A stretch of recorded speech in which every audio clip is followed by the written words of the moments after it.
மாவு அரைச்சி புளிக்க வச்சு வெயிட் பண்ணாமல் உடனே மாவை அரைச்ச உடனே சுடுற மாதிரி ஒரு தோசை, அதுவும் வாழைக்காயை பயன்படுத்தி பார்க்கலாம். இந்த தோசை ரொம்ப நறுமணமாக இருக்கும். சுட்டுட்ருக்கும்போதே அவ்வளோ ஒரு டெம்டிங்காக இருக்கும். பார்க்குறதுக்கு வெள்ளையாக இருந்தாலும் சாப்பிட அவ்வளோ சுவையாக இருக்கும். எப்படி செய்கிறதுன்னு இப்போ பார்ப்போம். பச்சரிசி 2 மணி நேரம் ஊற வச்சு எடுத்திருக்கேன். 2 கப் அளவு அரிசி எடுத்திருக்கோம். இட்லி அரிசி கூட எடுத்துக்கலாம், புழுங்கல் அரிசி கூட எடுத்துக்கலாம், எந்த அரிசி வேணாலும் எடுத்துக்கலாம். 2 சின்ன வாழைக்காய் தோல் சீவிட்டு நறுக்கி எடுத்திருக்கேன். எந்த அளவு அரிசி எடுக்கிறோமோ அதில் பாதி அளவு வாழைக்காய் இருக்கணும், அந்த மாதிரி எடுத்துக்கணும். இஞ்சி 2 துண்டளவு எடுத்து தோல் சீவிட்டு நறுக்கியிருக்கோம்.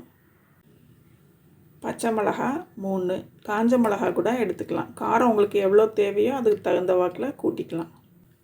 சீரகம் 1 டீஸ்பூன், பெருங்காயத்தூள் 1/2 டீஸ்பூன், கல்லுப்பு தேவையான அளவு, தேங்காய் துருவல் 1/4 கப் அளவு.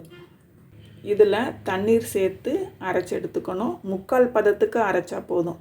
ரொம்ப கொரகொரப்பாகவும் இருக்கக்கூடாது, ரொம்ப நைஸாகவும் இருக்கக்கூடாது, அந்த மாதிரி அரைச்சி எடுத்துக்கணும். மாவு இந்த அளவுக்கு தண்ணியாக கரைச்சி எடுத்துக்கணும்.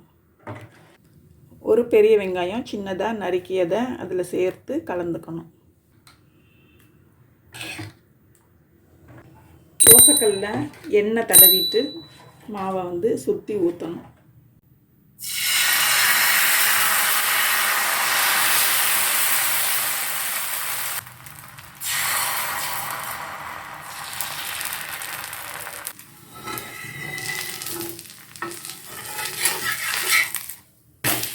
தோசை வெந்த உடனே அதே மேலெலும்பி வந்துடும், சட்டியில் ஒட்டவே ஒட்டாது.